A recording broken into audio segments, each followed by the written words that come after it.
It's nice to give the patient a pillow just for comfort's sake, because this isn't the most comfortable technique, of course.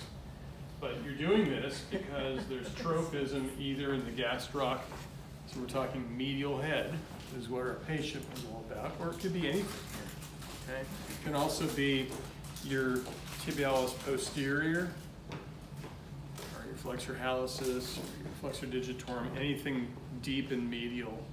But you have to find the zone first. You have to identify the area that needs work done. And I can't tell you how often I have done deep work in the tibialis posterior area and really changed the behavior of the way someone's foot moves. Because like every muscle group, this can get inhibited. So if you have a problem on the bottom of your foot, you have even like a cuboid issue. I mean, it can get the tibialis posterior kind of all out of sorts, and working through this can really make a difference. You just have to believe that that's going to happen, because there's a lot of work on your fingers to do that. But we're going to start with a general technique, and then we'll move on to more specific techniques. So for our patient, this was easy because he had a ton of trophism on his medial calf that ran all the way down, probably because of that fluid that you saw going down on that transverse or that axial image that you saw. So it just changed the tissue turgor. Have you hurt your calf before? Is this tender? No. Okay. All right. Should it? No, it just feels tight, but I'm just curious. I did a lot of painting last week. A lot of what? Painting. Oh, that would make my calves tight for sure. Okay, so you can start very focal, hand over hand, dive in. So here is medial head.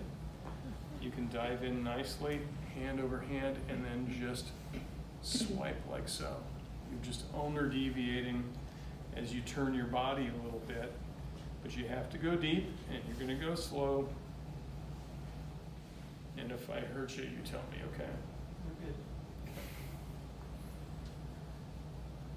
So this is how you can go after it focally, but the best thing you can do for yourself is to work it regionally and then go after what's left, okay? And that is loose fist, stable wrists.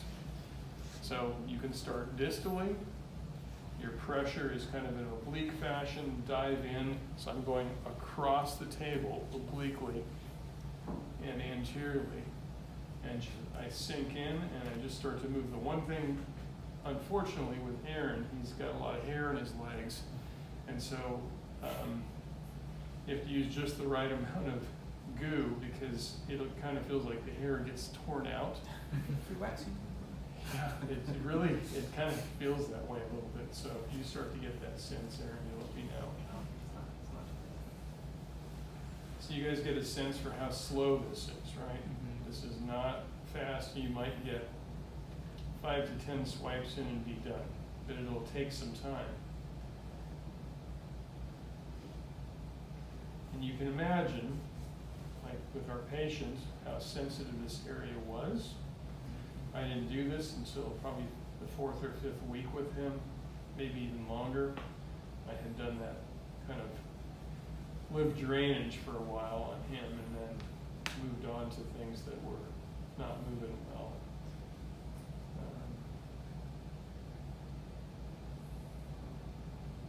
So the 2 things I'd like you to practice are, number 1, what I'm doing right now. And of course, you can't take this above the knee, but you can go right to the joint line. And that's really where the most robust part of the medial head is anyway.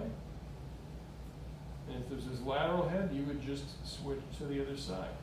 You would basically change hands. I would hold his tibia in my hand here and do it this way, but you have to be AP and oblique. If you go like this, you're going to slide off, and that's not a worthwhile endeavor for your patient. So I want you to practice that. Do like 2 swipes, okay? Just so you know how long it takes. And then just come in and look for stuff that might be a little bit tight and just try hand over hand with this kind of rotary ulnar deviation technique. And get in there deep and practice something